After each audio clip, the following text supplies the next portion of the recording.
Hello, welcome to Cosmology Talks. Today we have Richard Easther, who is a professor at the excellent Institute of Auckland University. Many wonderful people have both studied and been employed there. He'll be talking about the early dark ages, which is the time between the end of inflation and the start of reheating. So often this is considered an irrelevant time in the universe's history. It's just waiting to reheat. And in some models, it might even reheat instantly. But actually cool stuff can and would happen if the reheating was delayed. The perturbations in the universe's density will start to grow, and this is something that Richard has been working on. You can calculate it, and he's been doing so. This isn't so much about just one paper today, but more the general field/topic itself. So welcome, Richard. Do you want to start by telling us about this field in general? So the general issue here is that there's a long gap in many ways between the end of inflation and the beginning of physics that we might think we have access to experimentally, say at the LHC. Simple inflationary models, you write down the accelerated expansion happens at energies that are close to the gut scale, or what we might think of as the gut scale. And that gives you about 10 to the 12 in energy between the end of inflation and the point at which, we're testing physics directly in a collider. And so the universe grows by a large chunk during that phase. And also lots can happen during that phase. It's a tiny amount of time, measured on a clock. But it's a very large amount of time measured relative to the characteristic timescales of the events that are happening inside of the universe. And so, as you said, I think there's a tendency to assume that inflation is interesting, and what happens after inflation, well after inflation, from nucleosynthesis through to structure formation is interesting. But there's this kind of unknown piece of the universe. And what it seems is that all kinds of interesting things can happen in that phase, some of which may have indirect impact on observables just by changing the rate at which the universe expands. So it changes the matching between astrophysical scales in the present universe and the very early universe. But also, more excitingly, that it can actively generate things that might be visible today. The most obvious one is gravitational waves. But there are a variety of ways that interesting things can happen. And we also have some expectation that interesting things should happen, because we know that if there's dark matter in the universe, that has the population of dark matter that we see at the moment has to be generated in some way. We believe that baryon asymmetry is something that arises dynamically.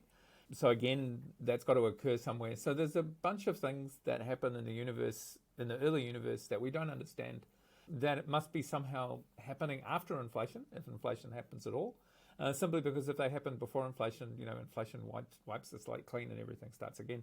So there's a big open question about this phase, and it's an interesting question. And in many cases, you can ask questions about it without adding any new physics to the models. So you've got models that people were already considering for a variety of reasons. And then you can find out that they can have new and rich and complex phenomenology, and that's an exciting place to be, because it gives us new ways to test existing scenarios that we're already considering. Cool. I guess we'll go into details about what some of these models and scenarios are. But if people are remembering this talk 6 months from now or a year from now, and there's only two things they've managed to remember, what would those two things that you would want them to remember be? The first thing is simply that if we take the absolute simplest model of inflation that you can write down, which is arguably just a scalar field with a quadratic potential, you don't have to add anything else to that. And if you stave off the beginning of radiation domination for long enough, you'll naturally form structures in that universe that look pretty much exactly like structure formation in the present universe. Admittedly with a slightly wonky power spectrum that's got a cutoff at some scale that's there for physical reasons. But you can form huge networks of evanescent collapsed structures in the early universe. And we know that they're evanescent simply because we know that the universe does eventually reheat. What did you mean by the word evanescent? Yeah, evanescent, just in the sense that it's not permanent. It's something. No, if that structure was permanent, we'd still be living in a universe that was dominated by collapsed regions of inflaton field, which we're clearly not. So we know that sooner or later there's a boundary condition that says that the universe has to thermalize so that we can be made out of standard model particles. Then we go through nucleosynthesis, but that's long after the end of inflation. So there's a long phase where the universe can behave essentially like a matter-dominated universe, but a matter-dominated universe where the matter is made out of the collapsed remnants of the inflaton field. And we haven't added anything new to models, of chaotic inflation, so maybe 84. We didn't add any new ingredients to those scenarios. We just looked carefully at the physics and could see what happened. When you said these things definitely won't or won't be around now, I guess they might be on very, very small scales. Like, for example, if primordial black holes form. In the most interesting scenarios, there would be remnants of those. I mean, primordial black holes can conceivably form in these scenarios. Typically, the scales on which things collapse, to the point where you might expect to see, black hole formation, those are typically small scales and not particularly massive objects. So they'd be well below the limit in naive scenarios where you would have expected them to Hawking radiate away. But I think more generally, we do know that the universe has to thermalize. And so the theory that we're looking at it doesn't have a thermalization mechanism. And so, to a very large extent, whatever material is in an inflaton field that is behaving like matter-dominated material, the vast majority of that material has to be turned into radiation. And so there's definitely something that has to happen in a viable model that will make that happen. If you have a model where that's at least possible, in the sense that you've somehow coupled your inflaton to fields that will be radiation eventually, and it doesn't happen, then your model has a problem and you've effectively ruled it out. So we can have this long matter-dominated phase, but we also have a boundary condition that it has to end. In the case of m squared phi squared, we know that it's a toy model because it makes predictions for the amplitude of the background of primordial gravitational waves, generated during inflation itself, which is incompatible with observations. So it's not viable as a model of the universe, but the idea that you have an inflaton potential with a quadratic minimum, that's Taylor series. There's not a lot of deep physics in that, and so we haven't had to add anything new to these scenarios to make that happen. And that's the bit of it that I find most intriguing. So I normally ask people why they, for an individual paper, why they specifically calculated this particular thing or looked at this particular effect. But for you, you're talking more about a field. So I guess you, as a person with a career in physics, can kind of pick what field to be focusing on. What is it that caused you to say, hey, actually, it's this early matter-dominated period. I want to spend some number of years focusing on this. What's the motivation behind that? There's actually a bunch of motivations. I mean, one of the reasons is that I have been thinking about aspects of this for a long time. There is this phenomenon of resonance or preheating that can happen after the end of inflation, not in an m squared phi squared scenario necessarily, but certainly in fields where you have the oscillating field, and that then drives a resonance in the occupation number of specific states of either the inflaton field itself or fields that the inflaton's coupled to. And that leads to a very rapid breakdown of the homogeneity of the inflaton on short scales. And to the extent that you can be moving matter around so explosively that you generate gravitational waves. And so that's something that's been in various ways in the back of my head since I was a postdoc in the late 90s. And then again, in the early 2000s, it's something that I worked on a lot with Eugene Lim and Tom Gibbler.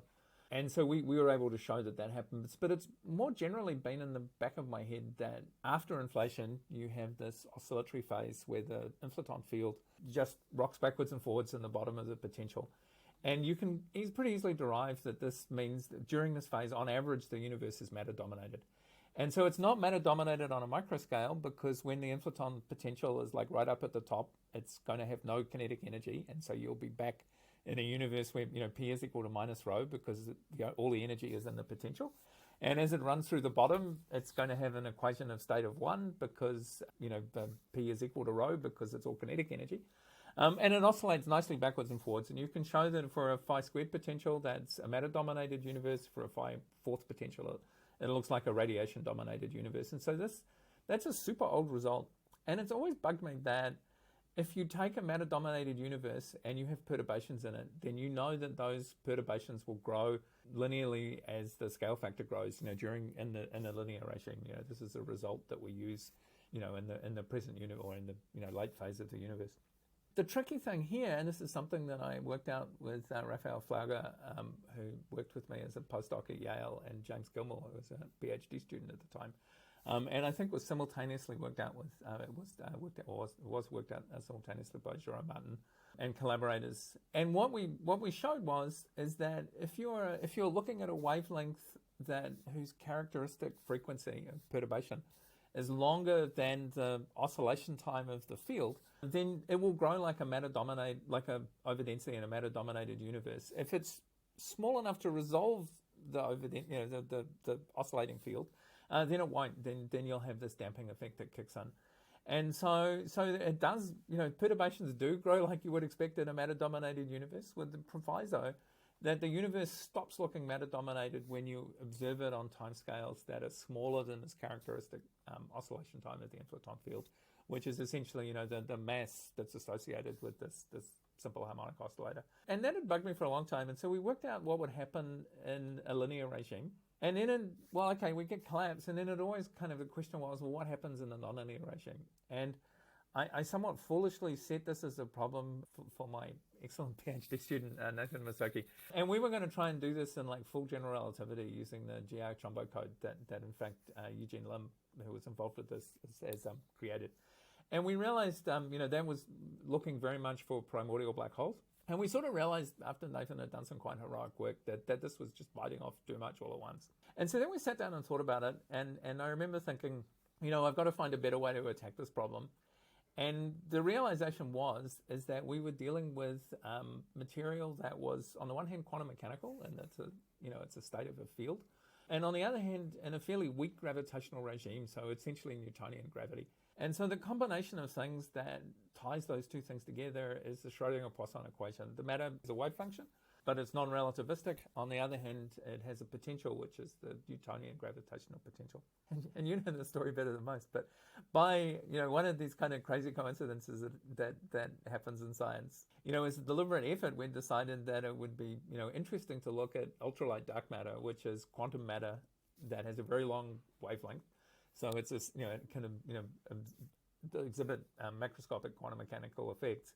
People get a bit annoyed by calling that quantum, because I mean, words can mean lots of things. I guess people get annoyed because it's not resolving individual quanta. It's not requiring quantum field theory, but it is quantum in the sense that it's wave-like.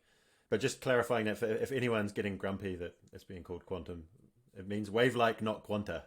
In other circumstances, though, I'd be grumpy with myself. And we're not necessarily increasing or decreasing the number of quanta. In fact, nothing's making new quanta. And the occupation number is just absolutely enormous. So yeah.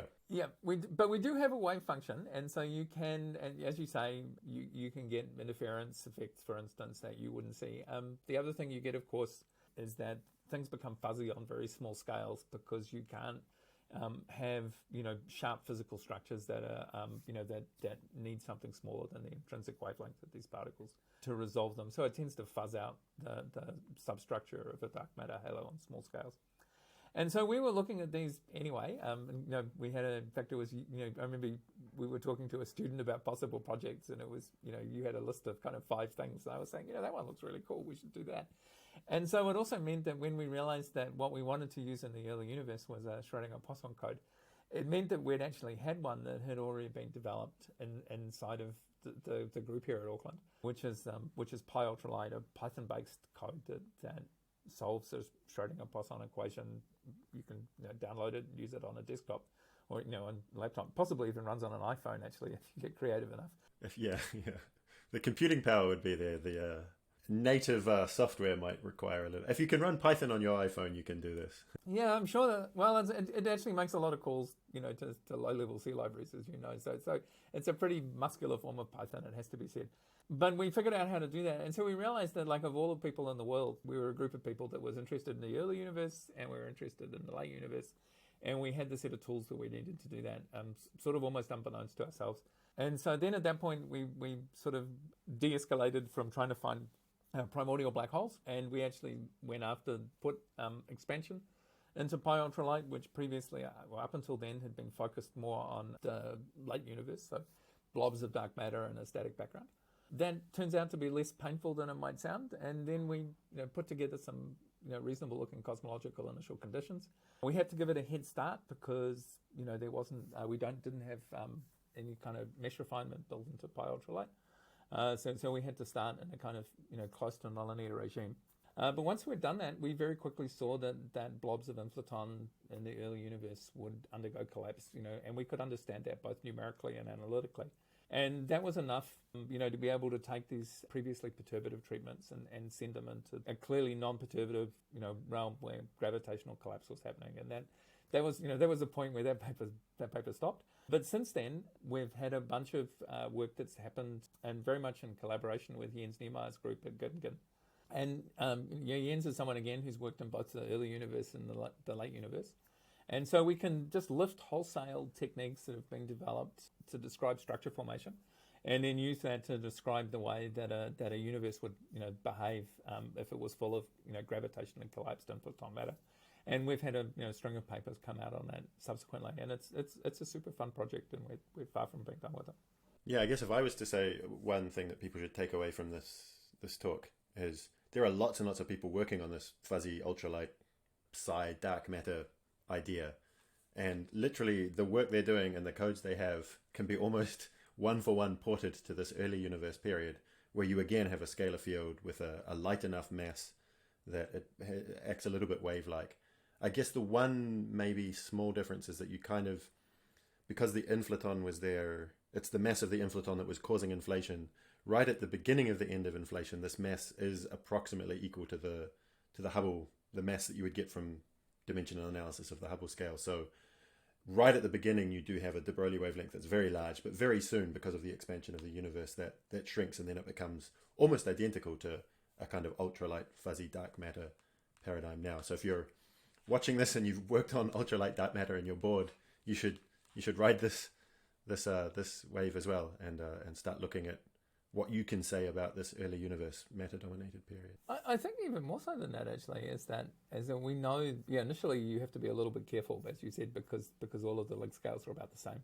But in fact, we know that there's got to be a weight, because if the universe inflates, is because the universe is very smooth at the end of inflation, then if we're going to rely on this, this gradual, delta rho over rho growing like the scale factor, then the scale factor has to grow by 10 to the 6 maybe, because the spectrum's slightly red, so the spectrum at the end of inflation is actually lower. The amplitude is lower than what we see in the microwave background if we just naively extrapolate. So you're kind of guaranteed long enough is going to go by for that separation of scales to happen before you worry about it. The other trick that we've been able to pull, and this is particularly something that Jens and his people have brought to it, is that you also have a theorem that says that the properties of the ultralight dark matter actually look like regular cold dark matter on large enough scales. So, one of the reasons why ultralight dark matter is interesting is because most of what's kind of, causes people to scratch their head when they look at galaxies is stuff that happens on scales that are small, certainly compared to clusters. And so if the ultralight dark matter didn't reproduce the results of cold dark matter, which you can obviously do just with N-body simulations on large scales, then it wouldn't be a good theory of nature, and we wouldn't be thinking about it. And so what that means is as long, in many cases, you're not actually trying to resolve the direct quantum effect or the wave-like effects, but you're actually in a regime where you can actually use an N-body code without even having to get fancy with the Schrödinger-Poisson side of it. And so that realization also buys you a huge amount of, if anyone who's got a nice, cosmological N-body solver, purely that does the dark matter without anything else, you now also have a solver that will do the early universe, admittedly not at the finest scales, but certainly over a large domain of, evolutionary behavior. Cool. Well, yeah, if people aren't motivated now, then... they'll never be motivated. So yeah, do you want to get into the details about what some of the results are that you've found when you looked into this era? Okay, so today, the focus is what happens after inflation, and I guess this is the meat and potatoes of the problem here. And so we know that the early universe has to thermalize to deliver, microwave background, nuclear synthesis, primordial and neutrino background. And it's also somehow got to do baryogenesis, matter-antimatter symmetry breaking. And we assume that somehow or other the dark content of the universe must be generated during that phase as well, although there's a large range of mechanisms that can do that, which would work at different times. But they all, by definition, pretty much occur during the primordial dark age, simply because the kinds of physics that were processes that we want to happen, lie outside of the standard model. Although in some scenarios you can sneak, some of these processes into, they may not be complete until relatively low energies. But when you do that, you've got to be able to, make sure that you're not, creating problems somewhere else. So at the end of inflation, you have this inflationary potential, and you have the inflaton field is oscillating backwards and forwards inside of this potential. And so this is, there are models of inflation where this wouldn't necessarily be the case. where you're not relying on a single scalar field, or even in some cases, any scalar fields. But your classic standard issue inflationary model, oscillating scalar field at the end of inflation, is about as generic a scenario as we can expect to find. So the inflaton is typically, as I said, a scalar or spin zero particle. And so the density of the inflaton condensate will decrease as the universe increases in exactly the same way as we would expect for other kinds of energy, other than during the inflationary phase itself. Now, the condensate is going to be almost, but not completely smooth, because we know that one of the jobs of inflation is to, produce a primordial background of density perturbations. For any given inflationary model, we can calculate the amplitude of those perturbations.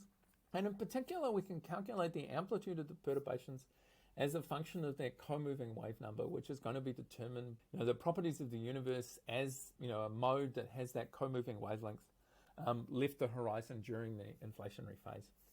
And so typically the number that you see is primordial delta rho over rho is on the order of 10 to the minus 5.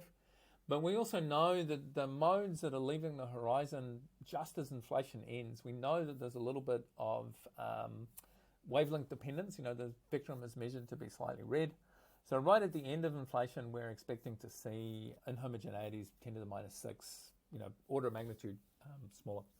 And once you're in the condensate, those inhomogeneities are going to grow linearly with the expansion of the universe. And as I said at the beginning, this was work, this dates back to work that was done in 2010. And, as many good ideas do, this is something that could have been done at any point, I think, since 1984. Maybe even new inflation, which is prior to that. But certainly chaotic inflation. But that was done simultaneously by me and Raphael and James, but also working at the same time, Jademsik, Lemoyne and Martin came up with a very, very similar calculation, although they expressed it slightly differently in terms of the underlying physics. And so that means that if nothing else gets to it first, if nothing else causes the universe to reheat, in other words, takes the energy that's stored in the inflaton condensate and turns that into radiation, the inflaton will then eventually fragment gravitationally after about 6 or 7 decades worth of growth after the end of the inflationary phase itself. And then, because we've got that 15 decades of growth between inflation and the LHC scale being reached, there's no reason why the universe can't remain inflaton dominated for that long. And in many scenarios, the coupling between the inflaton and everything else is fairly weak. And so, in fact, it will do that without a lot of extra persuasion. So this applies, as I said, to inflationary models developed in the early 1980s. But most inflationary models that have some quadratic bottom to their potential, provided you don't go through resonance, that changes this argument a little bit, but doesn't necessarily undercut it. In fact, in some ways, may make it stronger, because it just means that you get a nonlinear distribution of material in your universe more rapidly than you would using gravitational growth. This is something that's true of a very broad class of inflationary model. So it's not any, we don't have to add any extra, tunings or hypotheses to the inflationary models. And when you say so long as you have the quadratic at the bottom, I mean, that, as you said, I think even earlier, that if you Taylor expand, the quadratic's the first term. So in fact, to not have a quadratic is actually much more fine-tuned than to have a quadratic. You have to explain why it's not there. Absolutely. The one tricky thing is that the higher order terms in the expansion are the things that would drive potentially self-resonance of the inflaton field.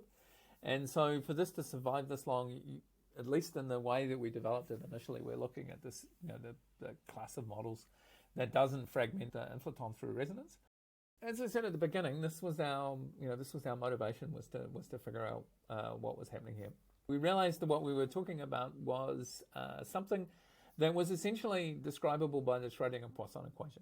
And the reason that is that the inflaton field has this intrinsic timescale that's written in terms of the mass of the inflaton, so that sets one clock.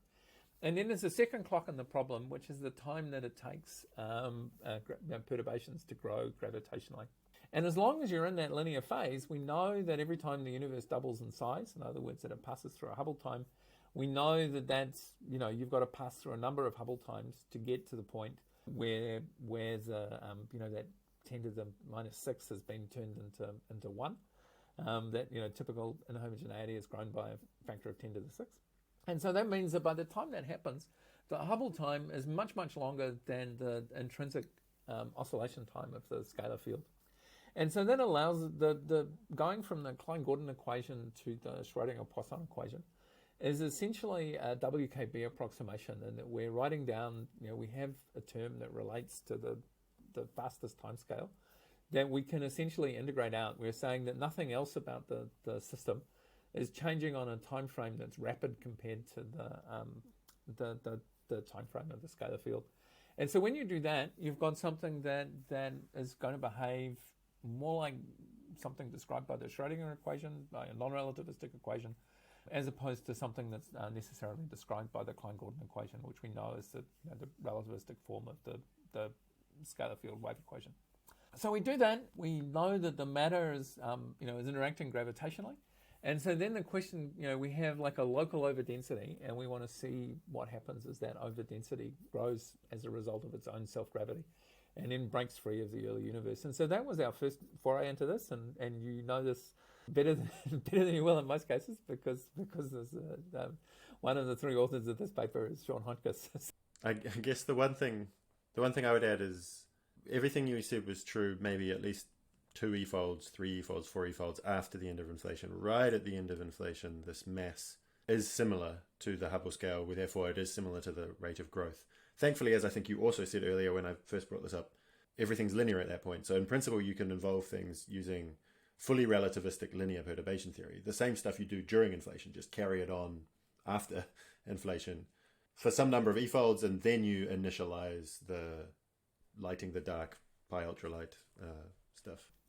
I mean, it's exactly true, and so I mean, the perturbation theory in a universe where the inflaton is oscillating, as opposed to one where the inflaton is just kind of rolling slowly in its potential, is again, as you well know, is somewhat more painful than it is, than it might otherwise be. And one of the reasons, or the key reason for that, is that you want to use a variable in the expanding universe in the inflaton phase that has a phi dot in the bottom line. And so you look at the so-called Mukhanov variable, which is a beautiful way to describe the evolving perturbations in a universe where the inflaton dynamics is described using the so-called slow roll hypothesis.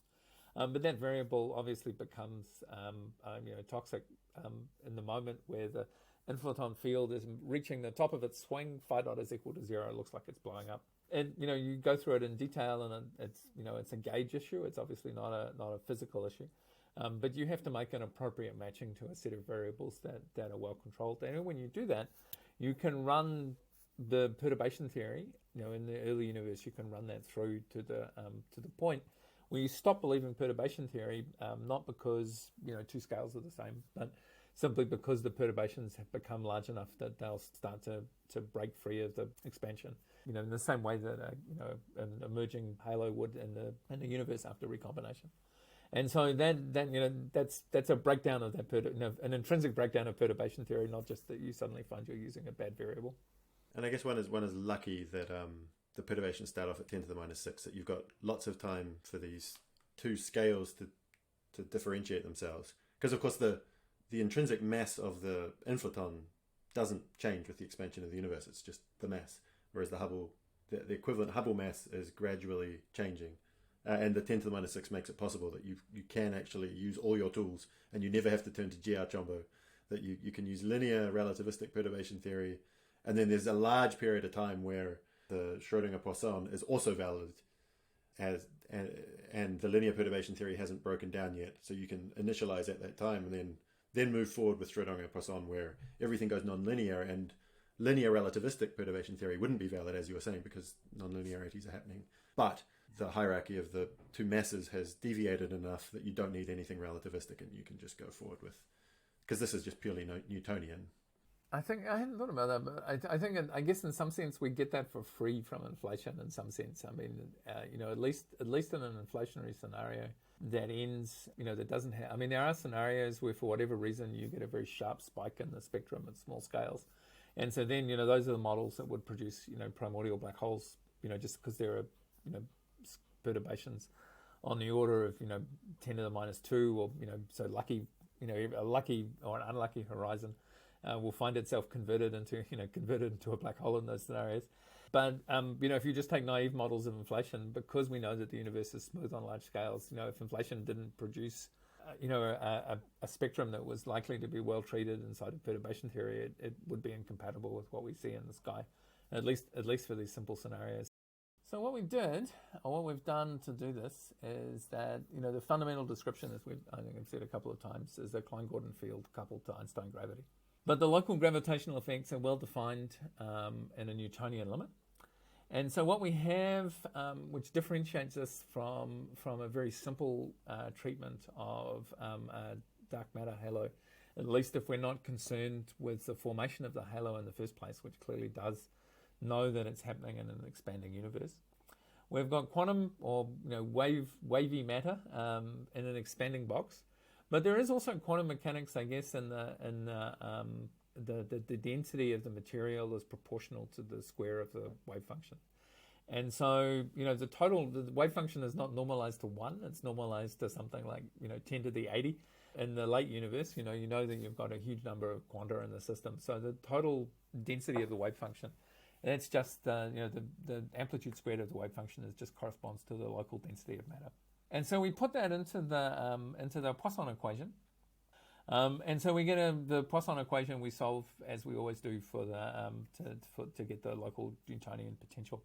And so what you wind up with is something that is, at least in this scenario where we're ignoring any self-interactions in the inflaton field, we have a scenario where they've just got the straight up Schrodinger equation, and the potential that the material feels is its own gravitational potential. So if you have a blob of material that has become, that is just stochastically denser than the region around it, then it's going to tend to confine itself because it's going to find itself living in a potential that's created by its gravitational field.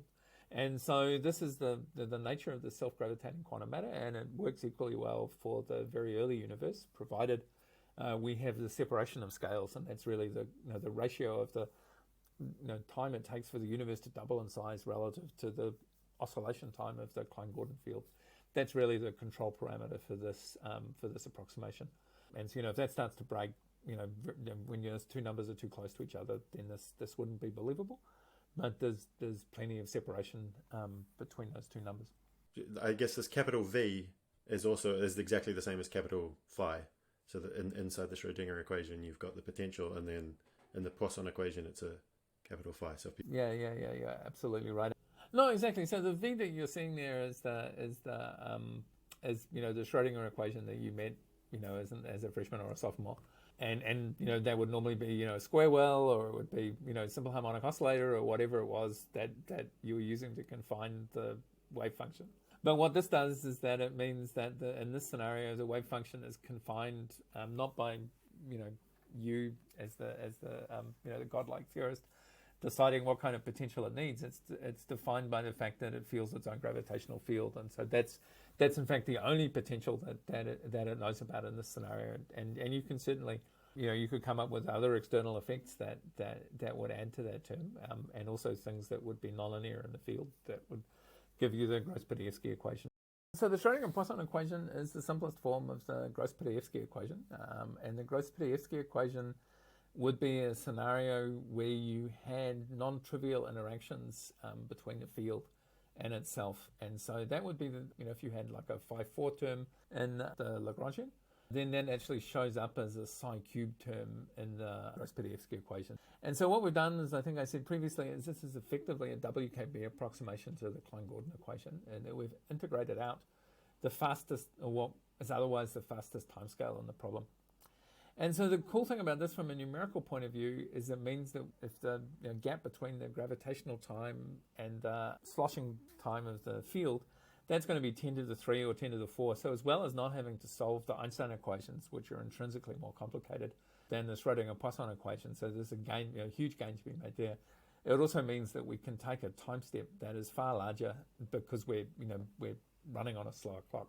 We could take unphysical parameter values to remove some of that disadvantage and do this in full GR, but it means that the code that would previously have needed a huge amount of resource to run, we can actually approximate very well using this Schrodinger-Poisson code and get results that, in the case of the initial calculations we did, can be obtained on a desktop computer.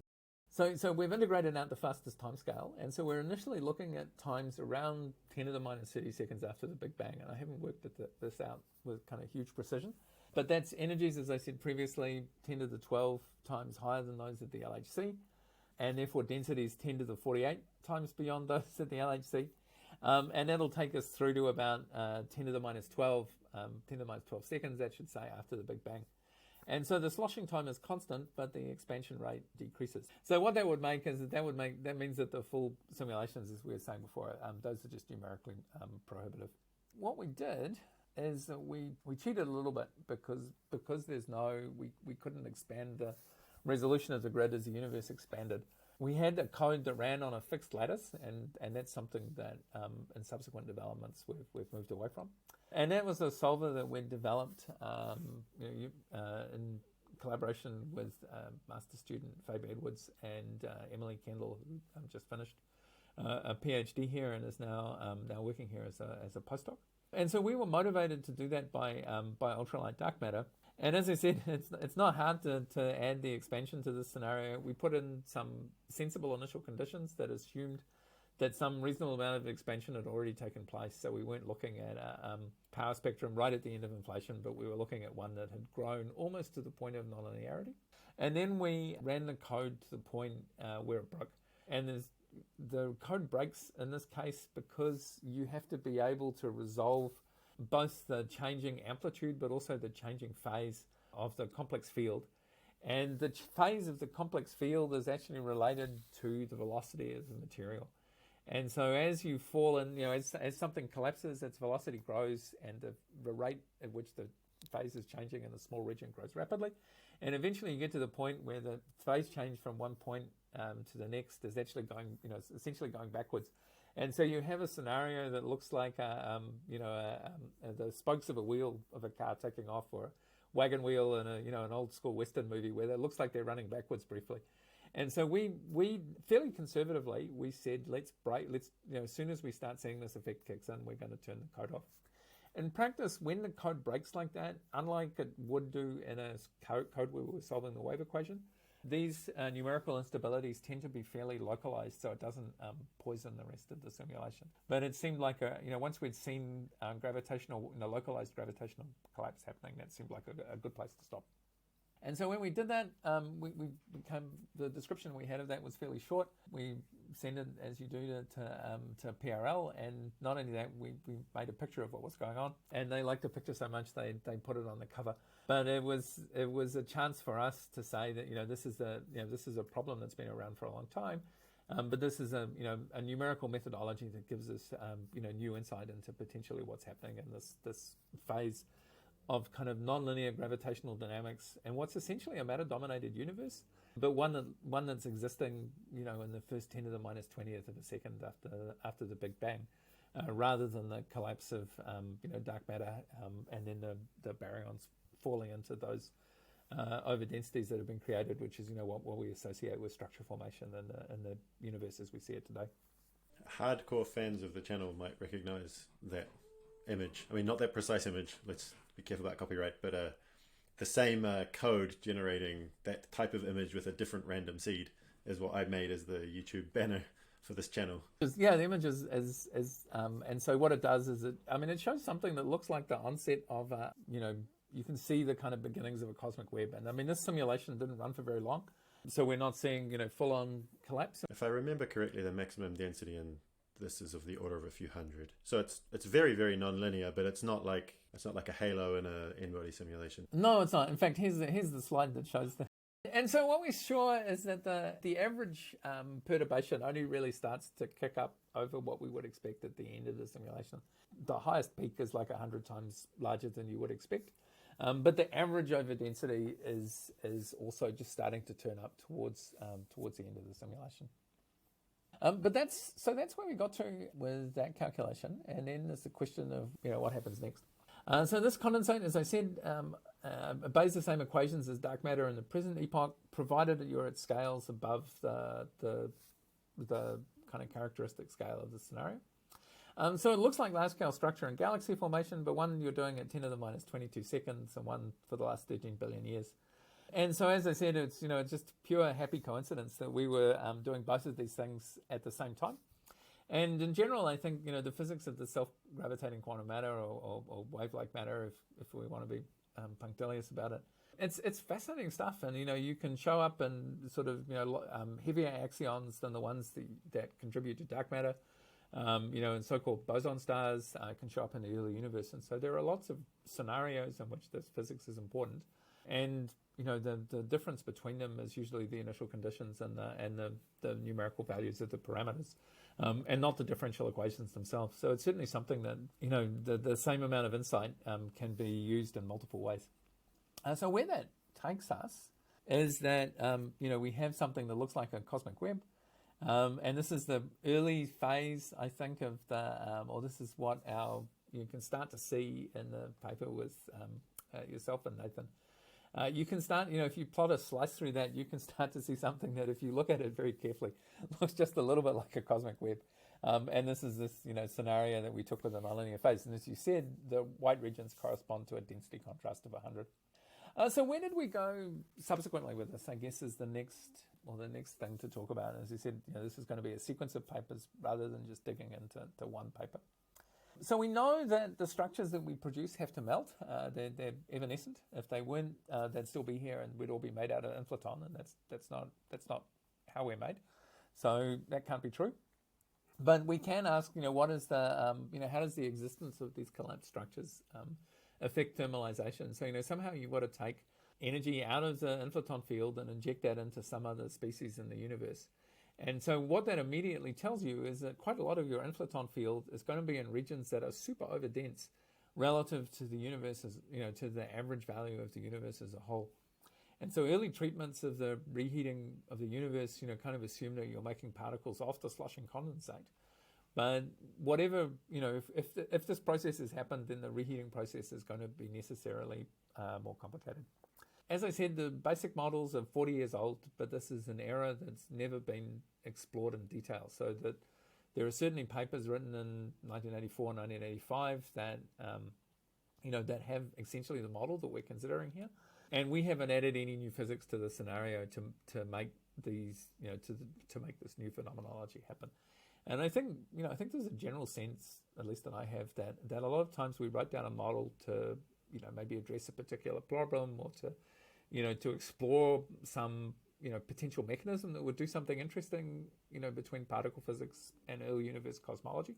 But we don't necessarily consider all of its consequences. And so I think there's a lesson to be had that most models have consequences beyond, the problem that you're trying to solve. And that can be good in the sense that it can give you, correlated observables in some sense.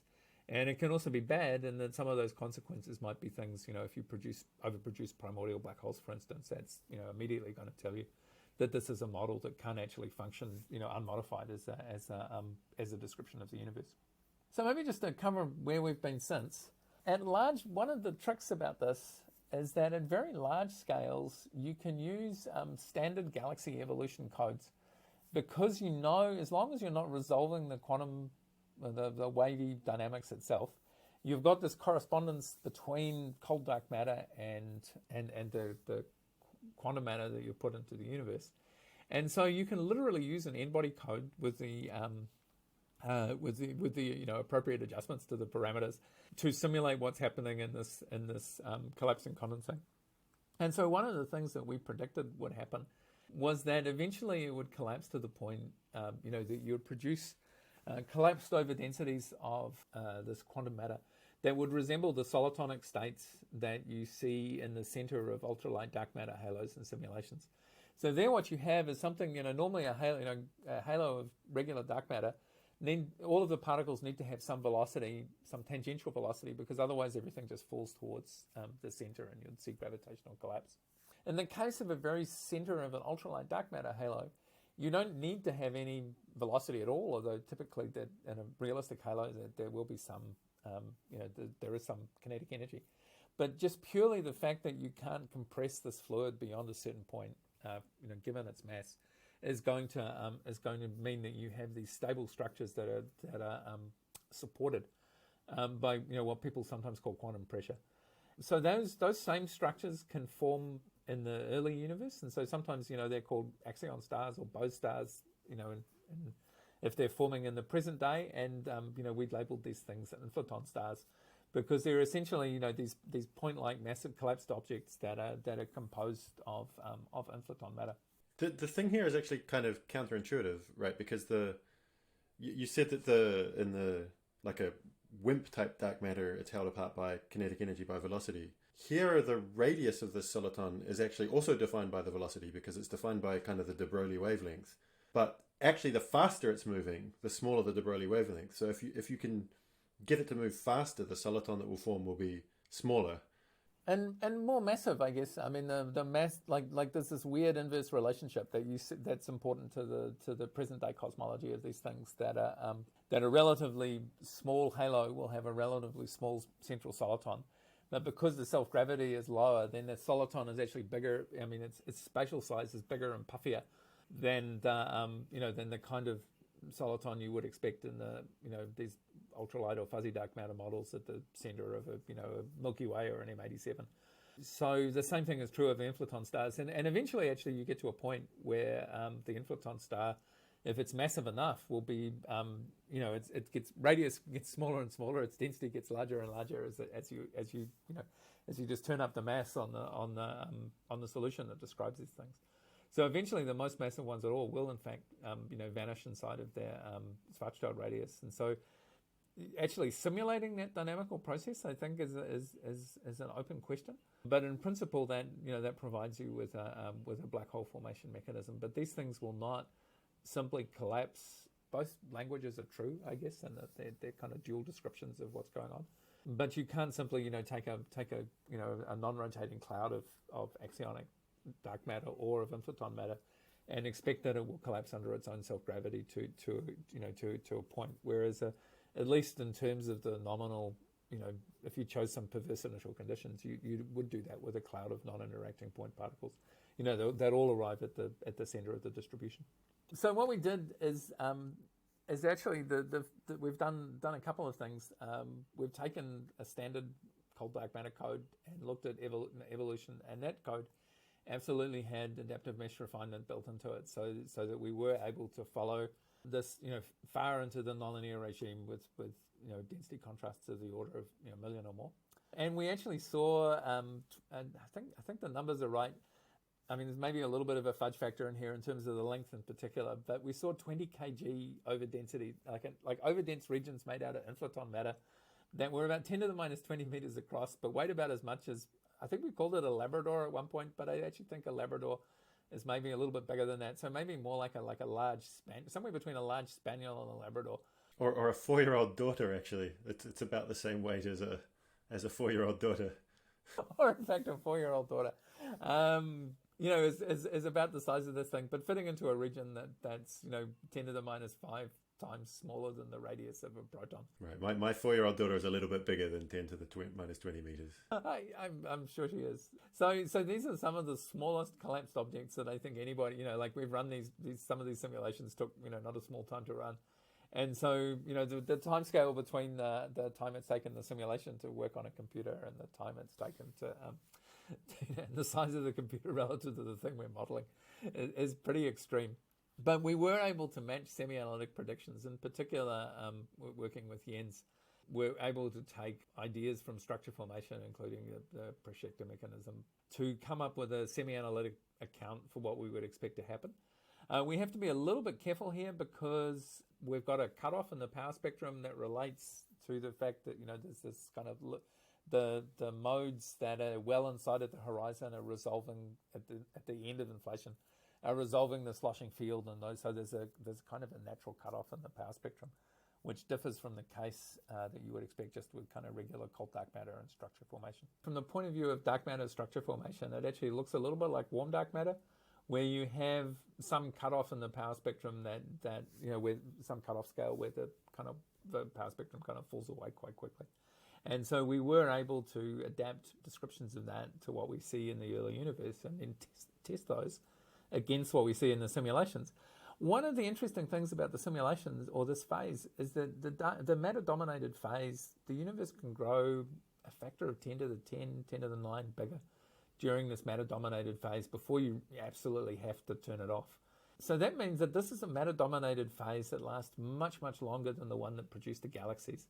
Because right now, the universe is dark energy dominated, and we're not making any new large-scale structure in the universe.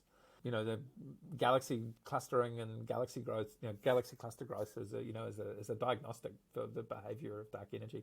And so this is giving us something kind of cool, because it means we've actually got a much longer time frame to play with in terms of the expansion time of the universe here, even though it's taking place within that first trillionth of a second.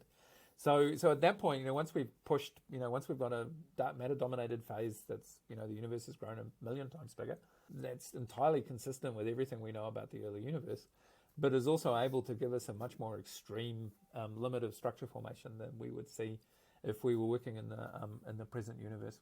And so we've played around, extrapolating that picture forwards in time. I have a couple of pictures. So this is one of the simulations with the Göttingen group. So at N of 14, so 14 efolds after the end of inflation, just start to see things getting a little lumpy. This is 16.9, and you can see something that if I told you that was a large scale structure formation, you have no reason to disbelieve me. Especially if you said it was warm dark matter, then yeah, like you might have. Yeah, like if you've got a real, if you're one of these people who can kind of tell what wine it is, blind tasting, I could show you the picture and you can tell me what kind of model of dark matter it was. But this is a warm dark matter simulation. And then at 19, we're starting to see these much more extreme overdensities, but again, on the same scale, but again with the kind of voids showing up between them. Here we go. There's our smaller structure. The color scale is a little bit notional at this point, but this is our cosmic Labrador. This 20 kg. The biggest overdensity that we saw is like a tiny part of this volume, and we've got I think about 6 or 7 layers of refinement going into that as well. So it's a pretty hard out use of this. Actually, it's a modified version of the axionics code that we developed, separately, to solve, but using only the regular dark matter component, with the Schrodinger boson component turned off. Here's matching to the pressure sector and the power spectrum from the simulations we can match. But the one thing to mention beyond that is that we took one level beyond that was to take a scenario where you're running a dark matter simulation, conventional dark matter at all of the scales except the smallest scales. And the smaller scales, you're actually, looking to see what happens using the Schrodinger-Poisson solver. And the reason you might want to do that is that the Schrodinger-Poisson equation is actually quite painful to scale. It scales painfully with the size of the box relative to a dark matter code. And so by very carefully, and Bodo and Boehner and Benedict put a huge amount of effort into getting the matching between the Schrodinger-Poisson description and the cold dark matter description to work properly, and had similarly used that for work in late day cosmology. There you can really zoom in and you can see the formation of the soliton. Is this the code where the kind of N-body particles kind of carry the phase with them on the larger scales, and then when you resolve it, you know what the phase is because of that? I see. Exactly, and then you've got this very careful, much more so than you normally would just with a zoom in, where you're solving the same set of equations at every scale, but you've got to worry about interpolating the initial or the boundary conditions. And so here you've actually got different dynamics at the smaller scales from the ones that you have on the larger scales. And so those have been applied, to being able to see the kind of granular structure that we expect to see around ultralight dark matter soliton. We reproduce that in the early universe, unsurprisingly, given that it's the same set of equations. But it also means that we can extrapolate from there to see how it is that we would expect the solitons themselves to grow as a function of time. And so there we can actually do what feels like a relatively honest estimate of at least twiddle calculation for when it is that we would expect primordial black holes to form in this scenario, and how big they would be, which is to say quite well into the scenario, and primordial black holes are very small, but it does give us some control over what is going on there. Anyway, this is where we're currently where we've got to with this. And what it does is it gives us a lot of confidence that we have both, kind of a semi-analytic understanding of what's going on in the universe that allows us to extrapolate things even beyond the extent to which these, state of the art, this is using quite a sophisticated, adaptive mesh refinement code, different physics at different levels.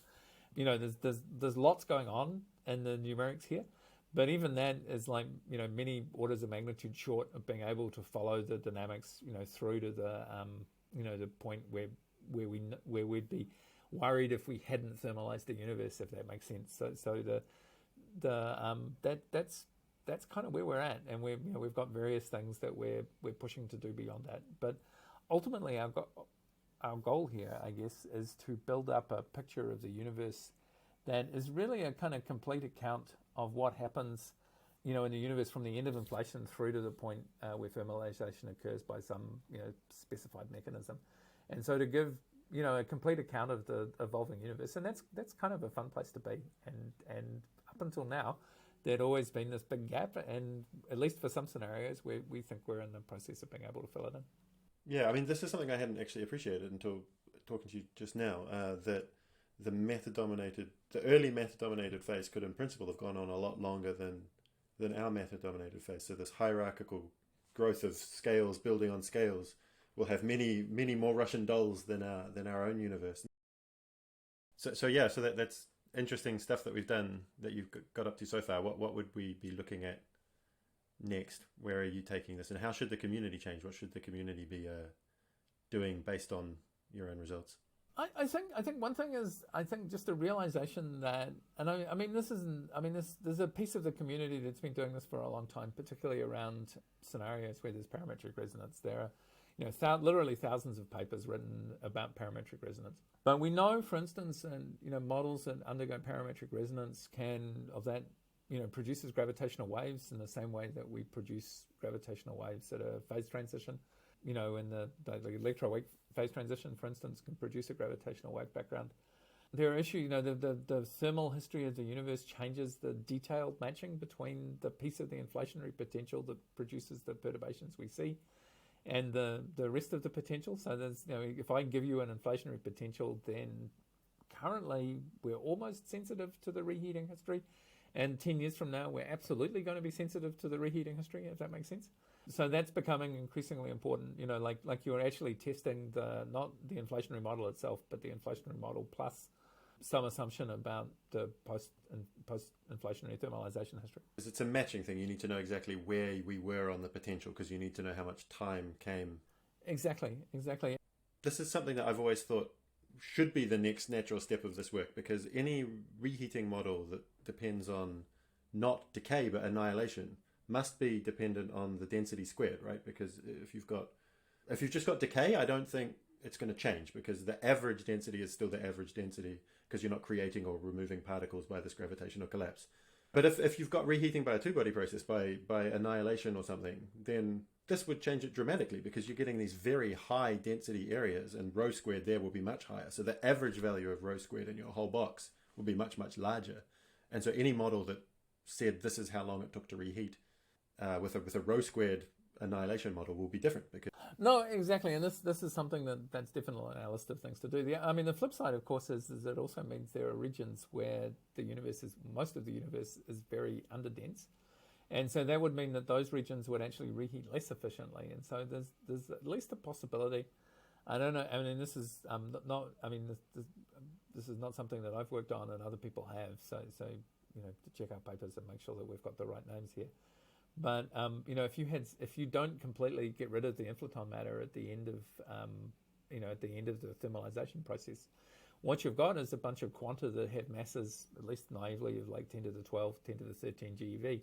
If those can only annihilate when they meet when they meet a friend, then they're not going to do that, because their density at some point is going to be close to zero. Their number density is going to be close to zero, and so there is a risk that you could freeze out too much of the inflaton field. And then you would have a universe that had too much dark matter in it at the MeV scale, and that would be problematic today. The details of that, I think, are obviously depend in a nitty-gritty way on the specific scenario that you put in and the way that you couple the rest of the particle physics to the inflaton. But it's absolutely something that you've got to be worried about. And I think it's not something, if you're not looking at a thermalization process that's prompt, then somehow or other, whether it's by resonance or whether it's through a mechanism like this, the universe will be inhomogeneous when thermalization happens. And you've absolutely got to take that into account. I think one of the model groups where this must be just absolutely crucial, and if you're watching this and you've worked on this, go and think about it. But the curvaton model is quite sensitive to how long you allow this matter-dominated phase to go for.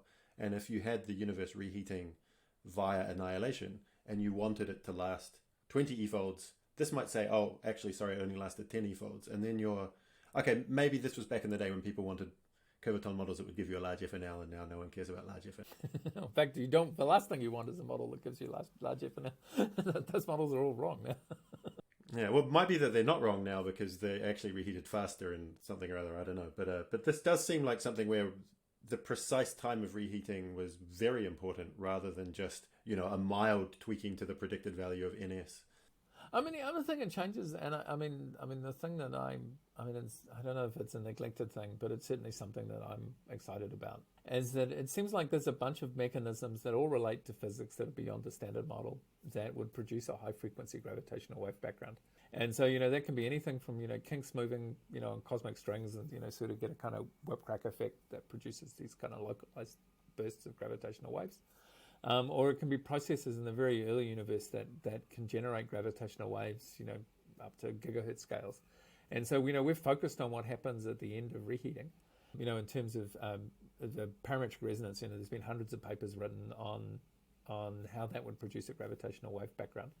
But if you have a long matter-dominated phase after parametric resonance, if you fracture the inflaton condensate, but you don't produce matter that is an inflaton, then actually that initial gravitational wave background is going to be erased. But there are also now we're seeing that there are other nonlinear processes in the universe that can generate substantial nonlinear dynamics and potentially gravitational waves along with that. And so I think there's a huge amount of scope for anything that means that the early universe, if it has this kind of dramatic growth of inhomogeneity, that means that you are going to be seeing larger velocities, larger accelerations, and so the chances of generating gravitational waves dynamically goes up in some very loose kind of way. And so we know that there's no process relating to astrophysical events that involves anything smaller than a neutron star, essentially, that would produce any reasonable signal of gravitational waves at frequencies above a kilohertz. White dwarf binaries will be potentially visible to LISA.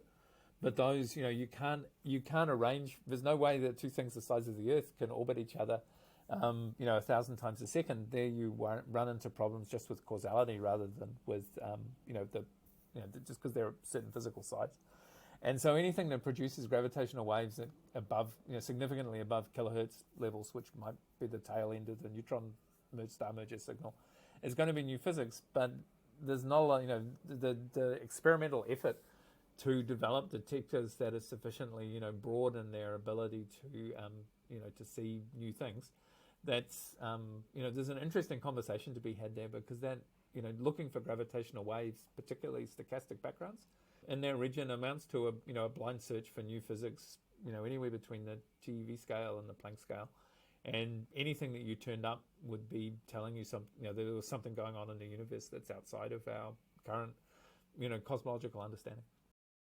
One of the things that we're adding is that because we have this axionics code that we developed for ultralight dark matter simulations, we are very much looking to use that as the because it gracefully handles an expanding universe, because it's based on this very capable adaptive mesh refinement library, AMREX, or AMREX, that gives us a lot of kind of the computational plumbing we need to do these calculations. And so we're very much looking to develop a framework that starts as a Klein-Gordon solver potentially, starts as perturbation theory, moves through a Klein-Gordon phase, moves into a Schrodinger-Poisson phase that may or may not, be described on large scales, by just a modified cold dark matter description of the universe.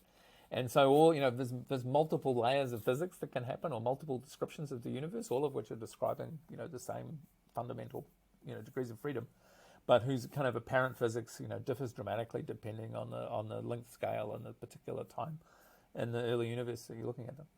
Sorry, I guess if you go long enough, these solitons might accrete sufficiently, or accrete's probably not quite the right word, but grow sufficiently that you actually go back to GR, that they start to become close to their Schwarzschild radius. If we get to the absolute end of it, we obviously especially given that we're talking to Eugene a little bit about this, we absolutely have GR Chombo up our sleeves. This would bring us exactly home to that point where we're looking at these complex nonlinear gravitational dynamics in the early universe. The reason why primordial black holes below a certain mass can't be dark matter is they would have decayed. But what about like a primordial almost black hole? It's not going to have a horizon, it's not going to decay, but it might still be gravitationally bound even after reheating. Like the reheating just didn't give stuff enough energy to escape this collapsed object, but the collapsed object wasn't big enough to Hawking radiate. Or am I kind of like, is this such a fine-tuned range that you have to get gravitationally bound enough that you'll survive?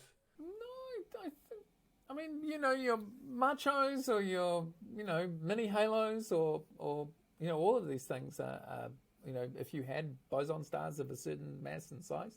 Well, machos and mini halos never had to go through reheating, right? They never had to have a phase transition and what they're made out of that just turned everything into radiation.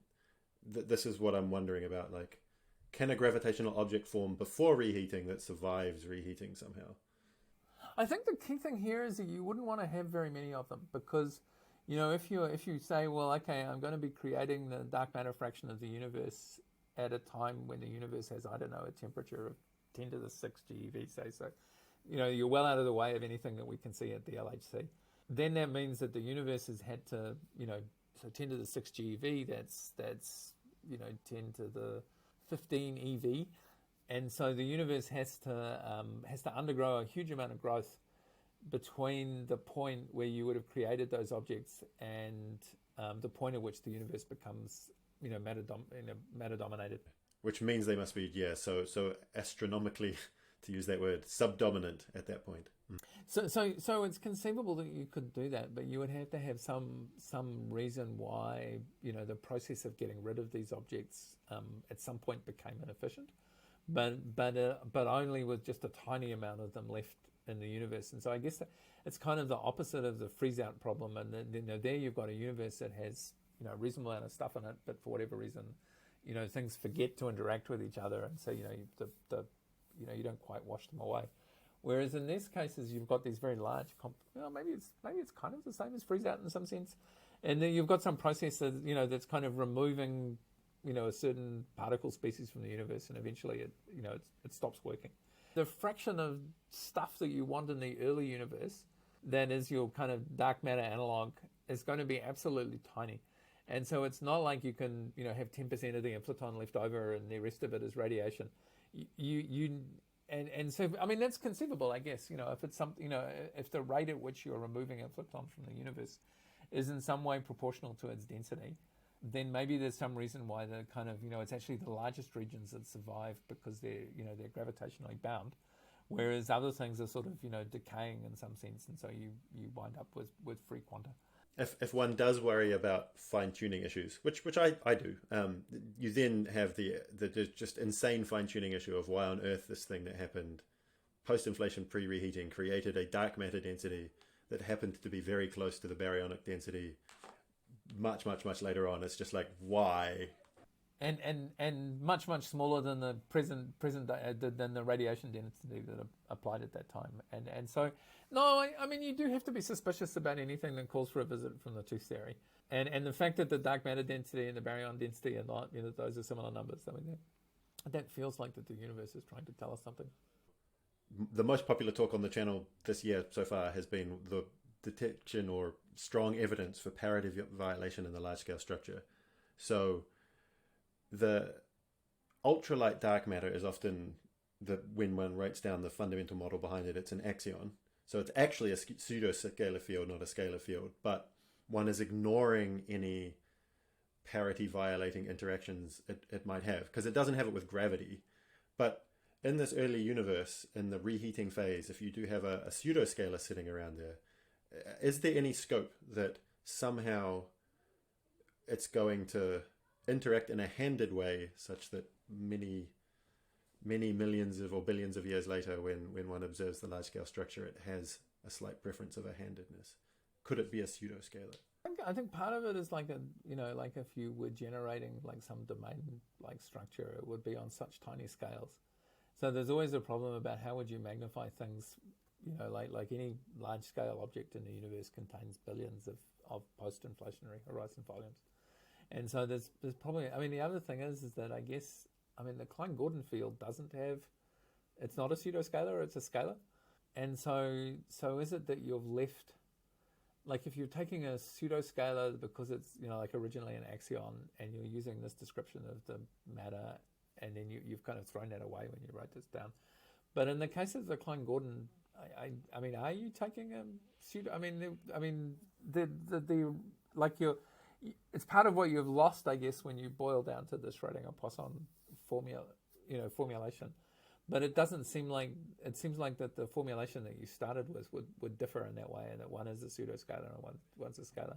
Right. I think if you started with the pure Klein-Gordon, you're right. But I guess you've got two parents that would both lead to nonlinear Schrödinger. One would be Klein-Gordon and one would be the pseudoscalar potential equivalent sort of scenario. And in both cases, you've left physics out, but you're leaving different physics out. I think there are probably interesting questions about the way that the inflaton field is coupled to the rest of matter. And I think that's something that we're not, like we write down an inflationary model, and then we write down things beyond the standard model, but there are very few natural connections between those two things.